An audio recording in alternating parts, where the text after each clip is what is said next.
Halo guys, kembali lagi dalam akun channel YouTube Jaya Setiawan Gulo. Kali ini kita lagi ada di kediaman salah satu tokoh bangsa Republik Indonesia yang sudah memiliki banyak prestasi dan pengaruh di Indonesia. Buat kalian nih, kaum milenial, kaum generasi Z yang lainnya mungkin belum kenal siapa sih bapak yang satu ini. Untuk itu, tetap bersama saya Jaya Gulo. Ayo kita ikuti.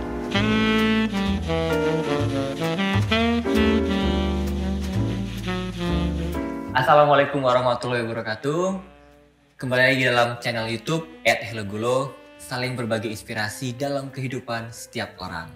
Saat ini kita sedang berada di kediamannya salah satu tokoh bangsa Republik Indonesia dengan Bapak Akbar Tanjung. Dan kali ini kita akan berbagi sharing inspirasi bagaimana sih perjalanan hidup dari sosok tokoh nasional Bapak Akbar Tanjung.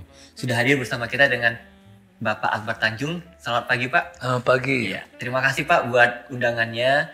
Kami dari anak-anak muda Pak, milenial dari Indonesia gitu ya Pak ya. Baik. Sudah diberi kesempatan untuk bisa ngobrol dengan Bapak nih. Ya silakan. Kalau boleh tahu nih Pak, kita sudah lihat bagaimana perjalanan Bapak nih, kehidupannya. Nah, sekarang Bapak sudah memiliki berapa anak Pak dan cucu ya Pak ya? Kalau anak saya 4. Semuanya perempuan. Berarti Bapak yang paling ganteng di rumah ya Pak ya? Tapi saya juga sebagai orang tua ingin memberikan pendidikan yang baik. Kalau tidak dikatakan sebaik-baiknya ya pada anak saya. Dan dalam konteks itu, saya sekolahkan anak saya ke luar negeri. Ke luar negeri Pak? Ke Amerika. Sebetulnya tekad saya waktu itu, pokoknya SMA di sini, kemudian di luar negeri, di kampusnya luar negeri. Nah itu yang saya kirim semuanya. Semua putri Bapak keempat-empatnya itu di Amerika Serikat berarti Pak? Ya, samanya soalnya ada 3 orang itu tamat S1-nya di Oregon. Oregon itu negara bagian yang berbatasan antara California dengan Washington State. Benar. Itu anak saya pertama di Oregon, yang kedua juga di Oregon, ketiga ya pada umumnya di Oregon. Tapi anak saya yang nomor 3 dia ingin ke New York. Ke New York. Nah dia bilang, wah saya ingin ke New York, orang Amerika aja ingin ke New York, apa saya juga mau ke New York. Ya silakan, dia ke New York. New York dari situ nambah pengalaman juga, sempat bekerja di New York, sempat juga akhirnya masuk diterima di Columbia. Di Columbia University di New York Pak ya, luar biasa. Ya, anak satu S1 Oregon, S2 di Portland, tapi di wilayah Oregon juga. Anak saya yang paling kecil, namanya Sekar, ya, dia sejak awal sudah masuk di Boston U. Nah, udah selesai dia di Boston U. Nah, sekarang sudah bekerja di ruang guru.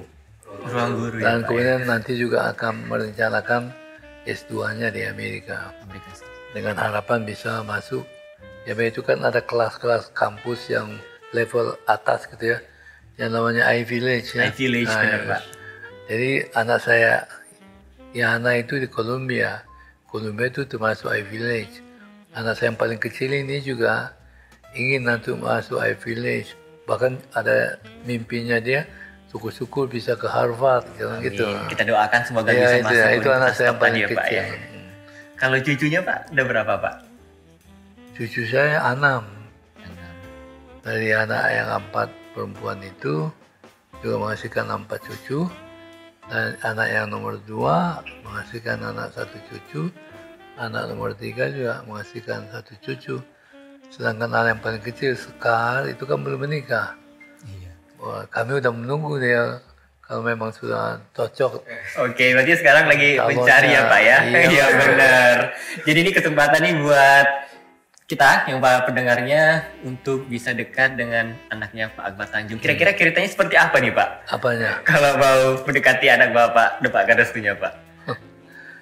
Ya sih, silakan aja kalau kalian mau berkenalan ya. Oke, silakan berkenalan Pak ya. Tapi ujung-ujungnya nanti ke Bapak juga ya Pak, ada pada restunya Pak ya. Oh iya, pada saat terakhir tentu saya akan Seleksi. tentu ada kriteria-kriteria yang menjadi ukuran, ya dong. Benar Pak.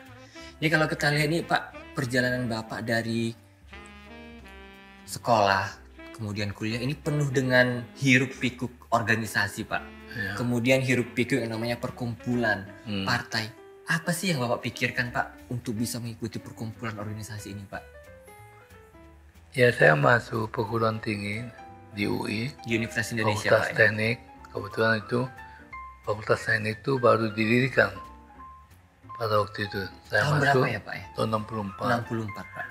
Kemudian tidak lama, kemudian terjadilah peristiwa yang membuat mahasiswa itu tergerak untuk ikut aktif dalam kegiatan atau peristiwa tersebut. Peristiwa apa? Yaitu ada peristiwa G30 SPKI. G30 SPKI Pak. Nah, dan kemudian situ terjadilah gerakan-gerakan mahasiswa yang berhimpun dalam satu organisasi yang namanya Kesatuan Aksi Mahasiswa Indonesia. Kesatuan Aksi Mahasiswa Atau Indonesia kami, Pak. yang Kami, berbasis di UI. Jadi namanya Kami UI. Kami UI. Nah, bahkan pada waktu saya masuk ke Fakultas Teknik pertama kali, kita udah disodorin dengan beberapa brosur, leaflet mengenai organisasi-organisasi mahasiswa yang ada di UI. Di situ antara lain ada GMNI, kemudian ada GMKI, ada HMI, ada PMKRI, ada beberapa gitu lah. Nah, saya datang dari pada waktu saya SMA Kanisius, SMA Katolik. Tapi saya tentu dari keluarga Islam ya. Ibu saya apalagi kan. Nah, sehingga saya kemudian waktu masuk UI, saya langsung tertarik dengan HMI. Karena waktu itu HMI sangat boleh dikatakan militan. Militan HMI itu kan himpunan mahasiswa Islam ya Pak. Ya, yang pada waktu itu ada aksi-aksi mahasiswa, ada kekuatan komunis PKI yang mempunyai moto atau yang mempunyai apa itu gerakan-gerakan politiknya antara lain membubarkan HMI. Tapi HMI melakukan penentangan terhadap kegiatan-kegiatan yang dilakukan oleh PKI dan termasuk organisasi mahasiswa yang berafiliasi dengan PKI namanya CGMI. Nah, saya kagum terhadap organisasi HMI, maka saya masuk HMI. Yang membuat Bapak kagum itu Pak? Karena itu militansinya mereka itu. Mereka menghadapi tekanan-tekanan dari kekuatan komunis dan mereka melakukan perlawanan terhadap kekuatan-kekuatan komunis. Itu membuat saya simpati. Saya datang latar belakang keluarga Islam, ibu saya sangat saya waktu di di Medan, saya waktu pindah dari Sibolga ke Medan tahun 50-an, saya masuk sekolah Nasrani di Medan. Di Medan ya Pak ya? Medan Nasrani di Medan. Jalan Seram, saya ingat itu Jalan Seram. Nah, kemudian oleh orang tua saya, ibu saya bilang, kau sekolah Nasrani, tapi kan kita Islam, kau masuk madrasah lah gitu. Iya. Masuklah saya madrasah di Medan. Nah, di situ mulai pengetahuan tentang pengetahuan agama. Selesai dari situ, ya saya ke ibu kota, masuk SMP Cikini. Di Cikini ya Pak ya? Ya, sekolah SMP Ibu Megawati juga waktu itu sekolah di situ. Berarti Bapak satu angkatan dengan Ibu Megawati ya Pak ya? Tidak satu angkatan persis. Saya agak lebih senior, mungkin 1-2 tahun. Dengan Ibu Megawati ya Pak Cuma ya? waktu saya masuk SMP Cikini, itu guru di SMP Cikini kebetulan orang Sibolga, namanya Pak Salim Simamora. Dia bilang, kalau kau mau masuk SMP Cikini, kalau untuk di Cikini itu ada 2 kelas pagi atau kelas siang. Kalau kelas pagi udah penuh, tapi kalau kelas siang masih ada. Saya kan guru di Cikini, kelas pagi kelas siang sama saja, gurunya sama saja. Oh ya, enggak apa-apa, yang penting kan masuk SMP Cikini. Nah, masuklah SMP Cikini sampai selesai. Dan waktu saya selesai, nilai saya waktu itu ya rata-rata 8. 8 Pak ya? Waktu itu ada 8 mata pelajaran tamatan SMP, rata-rata 8, jadi 64 totalnya. Nah, salah satu nilai saya itu ada yang nilai 10. Nilai 10 Pak? Aljabar, waktu itu Aljabar. Oleh kakak saya bilang, kau nilai kau bagus ini. kalau kau begini ini kau bisa masuk SMA 1, SMA 2, SMA 3 di Jakarta. Di Jakarta, Pak. Terus kemudian, tapi ada lagi yang satu juga bagus, tapi swasta. Tapi SMA apa bang? SMA Kanisius, SMA Katolik. Terserah kau lah mana yang kau mau pilih gitu kan. Karena saya pernah SMP di Medan, SMP Nasrani, dan saya tahu lah sistem pendidikannya, disiplinnya. Terus saya bilang apa bang saya, udahlah aku masuk Katolik aja lah, Kanisius aja lah gitu. Masuklah ke Kanisius. Jadi saya itu pendidikan saya itu memang bervariasi lah. Masuk SD pertama kali saya di Muhammadiyah di Sorkam di kampung kami. Ke Medan masuk SD Nasrani. Ke ibu kota SMP Cikini. Kemudian SMA Kanisius. Di situ Pak mulai tumbuh yang namanya jiwa toleransi Pak ya. Beragama ya Pak ya. Ya bahwa saya hidup dalam lingkungan yang bermacam-macam latar belakang lah ya, jadi terbiasa. Kemudian ya pada waktu masuk UI itu ada gerakan aksi-aksi mahasiswa, kami lah lalu demo-demo lah pada waktu itu. Apalagi setelah diadakannya dikerarkan Tritura 3 tuntutan rakyat yang disampaikan oleh tokoh-tokoh mahasiswa dari Kesatuan Aksi Mahasiswa Indonesia, kami. Yang pada waktu itu salah satu tokoh utamanya yaitu Osmas Batubara, juga ada Laskar Ampera Abdul Rahman Hakim, Fahmi Idris, dan kemudian ya saya juga aktif di Laskar aktif di Yonyani. Kami waktu itu Laskar Ampera Arif Rahman Hakim itu membentuk Yon di ibu kota ini. Salah satu Yonyani. Yonyani itu di kampusnya bermarkas di UKI, tapi di wilayahnya bermarkas di Menteng. Masih itu dari situ mulai saya tergerak dan aktivitas organisasi. Kita mengenal dari Pak Akbar Tanjung ini banyak sekali mengikuti organisasi, perkumpulan. Nah kita pengen tahu nih Pak, anak-anak muda yang sekarang lagi ngampus Pak, bagaimana membalanskan, menyeimbangkan kehidupan organisasi dengan akademik nih Pak? Ya memang harus pandai-pandai mengimbangkan. Apalagi dengan sistem sekarang ini kan sudah sistem yang lebih ketat ya. Benar. Kalau waktu kami itu sistemnya tidak seketat yang sekarang ini. Sehingga kami aktif di organisasi,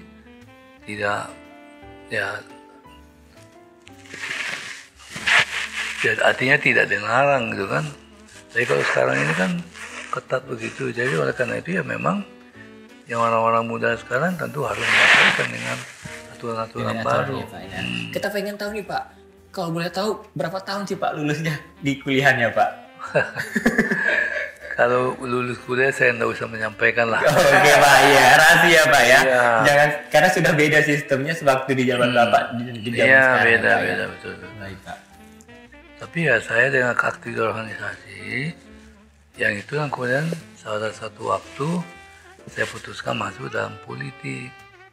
Waktu itu mahasiswa, saya sudah aktif di organisasi di HMI terutama, ekstra universitasnya di HMI, aktif di HMI UI, terus HMI cabang Jakarta, bahkan kemudian terpilih sebagai ketua umum cabang HMI, kemudian aktif di PB HMI, kemudian juga saya jadi terpilih ketua umum PB HMI, kemudian aktif juga dengan organisasi kemahasiswaan yang lain, kami berkomunikasi, dan kami waktu itu sepakat mendirikan kelompok Cipayung pada tahun 72. Kelompok Cipayung itu adalah organisasi yang menghimpun organisasi mahasiswa ekstra universitas. Ada MI, ada GMNI, ada GMKI Kristen, ada PMI, Pergerakan Mahasiswa Islam Indonesia, PMI Islam, dan banyak tokoh-tokoh dari tokoh-tokoh NU. Kemudian PMKI mahasiswa Katolik. Nah saya termasuk pendiri saya organisasi itu pada tahun 72. Dan setelah itu saya masih aktif lagi dalam kaitan dengan soal kepemudaan dan merintis pendirian organisasi pemuda nasional KNPI. Nah itu pada tahun 73, kelompok Cipayung 72, KNPI 73. Kemudian setelah saya selesai dari PBHMI, pada tahun 74 Maret saya kemudian masuk politik.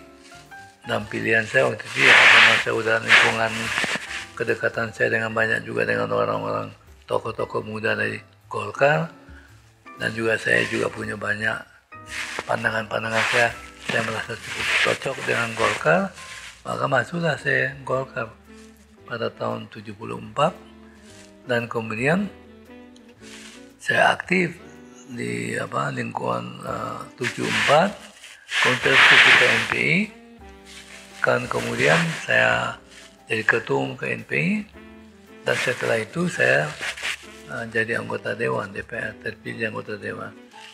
Pada pemilu 77 saya sudah terpilih menjadi anggota Dewan. Daerah pemilihan saya waktu itu Jawa Timur. Tahun 82 juga terpilih, terus 87 juga terpilih, dan kemudian tahun 88 saya kemudian terpilih menjadi menteri. Menteri Pak ya? Nah itu waktu itu Menteri Pemuda, Olahraga. Tahun 93 terpilih lagi jadi Menteri Perumahan Rakyat. Tahun 97, 98 Pak Harto sebelum lengser, beliau juga membentuk kabinet baru. Saya masih ikut dalam kabinet baru, Menteri Perumahan dan Permukiman. Tapi Pak Harto kan kemudian lengser, dan kemudian Pak Habibie jadi presiden. Dan pada waktu Pak Habibie saya juga diangkat menjadi Menteri Sekretaris Negara. Itu pengalaman saya. Lama jadi Menteri Sekretaris Negara karena Pak Harto lengser, kemudian Golkar ada Munas luar biasa, dan saya sudah aktif di Golkar, di DPR sudah aktif di Golkar pada waktu Pak Darmono menjadi ketua umum Golkar pada tahun 83 sampai dengan tahun 88 saya aktif sebagai wakil sekjen DPP Golkar. Tahun 88 jadi menteri, 93 menteri, 97 menteri, 98 saya aktif dalam Golkar, ikut dalam kontestasi Golkar waktu itu, kontestasi antara dua tokoh. Iya Pak. Pertama Pak, yaitu Edi Sudrajat, yang pernah jadi Kasat, pernah jadi Panglima ABRI, pernah jadi Menteri Pertahanan dan Keamanan, dan kami berkontestasi waktu itu. Tapi pengalaman kegolkaran saya sudah cukup panjang, sehingga pada waktu itu DPD Golkar pada waktu pemilihan akhirnya lebih banyak memilih saya.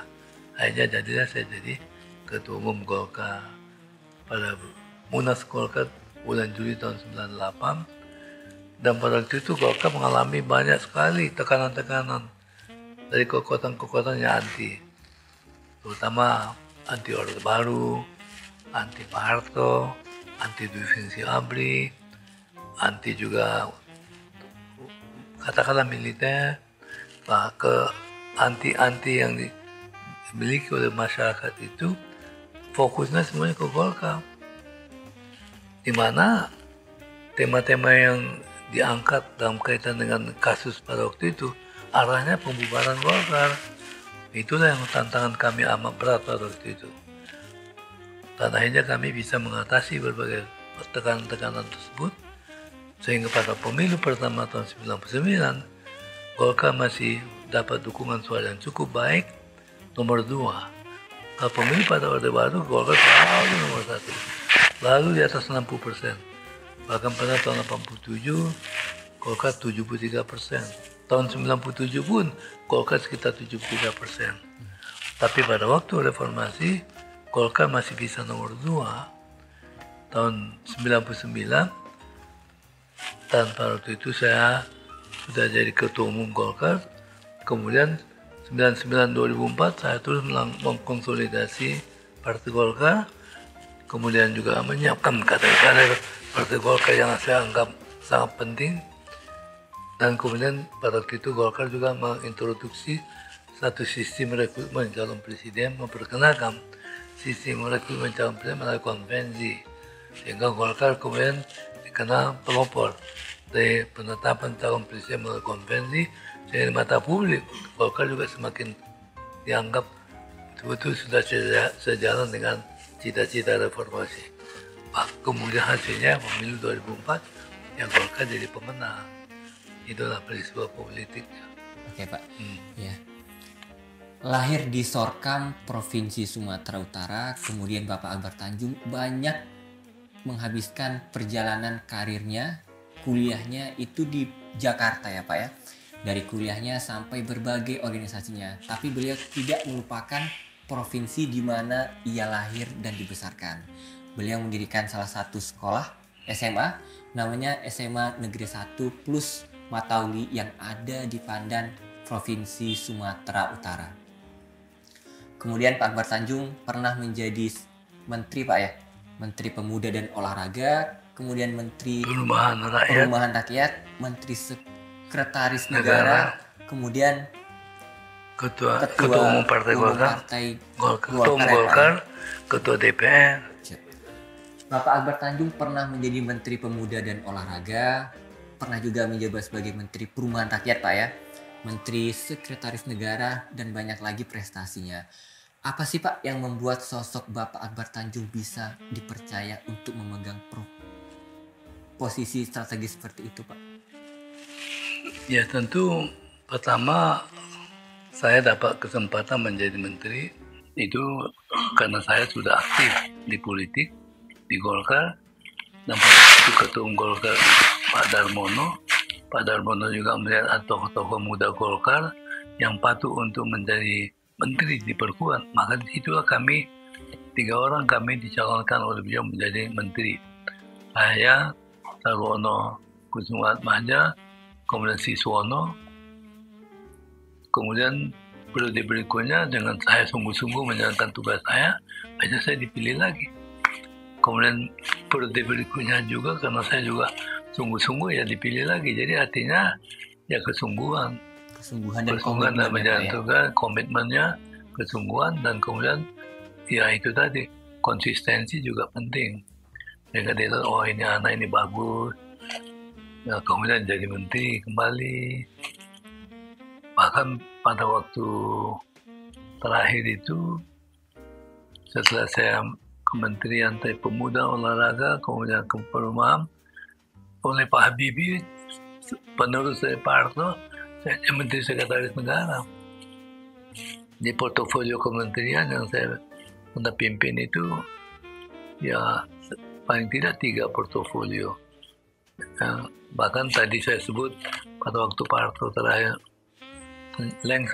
saya sempat diangkat juga oleh beliau jadi menteri Perumahan dan Permukiman, tapi karena masanya hanya 70 hari, jadi tidak banyak yang tentu yang bisa dikerjakan pada waktu itu. Tapi yang pada waktu itu ya saya masih dipercaya itu aja, sehingga masih jadi menteri itu aja.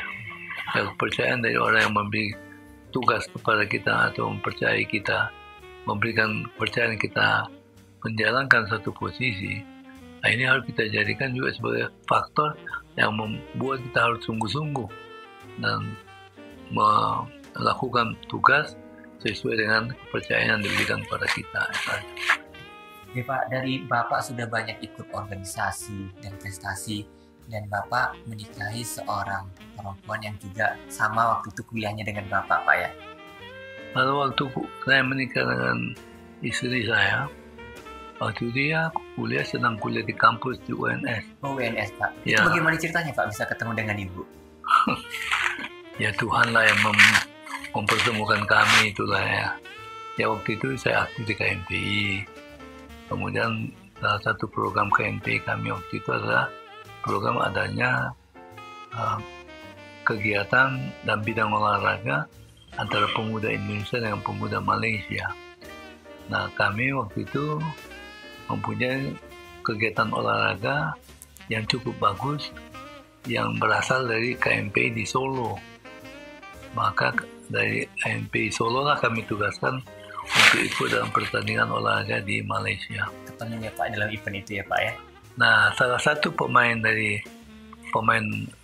voli yang dari Solo itu sebenarnya bukan istri saya langsung, bukan istri saya, bukan adik dari calon istri saya. Oh, adik ya Pak ya, oke Pak. Istri saya kan namanya Krisnena, yang adik istri saya itu namanya Krisnani. Nah Krisnani itulah yang menjadi tim olahragawan dari Indonesia yang diwakili oleh KMPI Solo ke Malaysia. Sepulangnya lah, setelah itu ya saya baru kenal sama istri saya sekarang, Krisnina itu ya. Nah, itulah. Jadi dia kuliah di UNS, setelah kami menikah, kami pindah ke ibu kota. Kemudian saya bilang, masih coba masuk kita UI. Karena saya juga punya hubungan baik dengan beberapa tokoh di UI. Akhirnya istri saya, pokoknya di semacam fit and proper test juga lah waktu itu. Ya. Ada ya Pak ya? Ada. Akhirnya pindah ke UI. Jadi kampusnya pertama UNS, tapi hanya sekitar 1 tahun. Masuk ke UI, tamatan UI, masuk FISIP, terus saya S1. Saya minta lagi dia untuk ngambil S2. Jadi dia juga tamatan S2 juga di UI. Jadi ini untuk teman-teman yang terakhir apa ya? Pertanyaannya paling pesan. Nah, dari sekian banyaknya prestasi dan juga berbagai tantangan yang dihadapi oleh Bapak Akbar Tanjung, kita nih Pak dari generasi muda nih Pak pengen nih dapat wejangan dari Bapak, apa sih Pak kiat-kiatnya agar kita yang masih muda ini bisa bertahan dan meneruskan apa yang sudah Bapak dan Ibu para founding fathers yang ada di Indonesia ini bisa dijalankan oleh anak muda sekarang Pak? Ya, kami sebagai senior atau katakanlah juga orang tua yang bergerak dalam bidang organisasi dan juga dalam bidang politik, dalam bidang pemerintahan, ya tentu kami menghendaki orang-orang muda bisa jadi penerus kami, kan begitu kan. Nah, di mana tentu saja kami sebagai orang senior, orang-orang muda sebagai penerus kami juga menghendaki bisa lebih baik dari kami, kan begitu. Kami tentu bangga kalau orang-orang muda kami lebih baik, kan begitu. Nah, ini semangat ini yang harus dimiliki orang muda. Artinya kalau orang senior bisa berhasil, ya kami juga mestinya bisa berhasil. Dan kami juga ingin orang-orang muda yang berhasil, kalau bisa lebih baik, tentu kami lebih puas, kan gitu aja. Ya ini yang saya harapkan. Tapi tentu saja orang-orang muda yang ingin mempunyai cita-cita, tentu mereka juga harus memahami, mengetahui tentang adanya berbagai perubahan-perubahan yang akan terjadi. Memang perubahan itu sesuatu yang niscaya, tidak mungkin, pasti akan terjadi perubahan. Walaupun kita tidak tahu persis perubahannya kemana arahnya, tapi tren-tren perubahan itu terjadi. Nah, tren-tren perubahan inilah yang jadikan dasar orang-orang muda untuk menyiapkan diri menghadapi perubahan-perubahan tadi itu. Seperti pada hari ini, orang mengatakan akan terjadi perubahan di bidang teknologi, gitu kan. Bagaimana bentuknya belum bisa diketahui.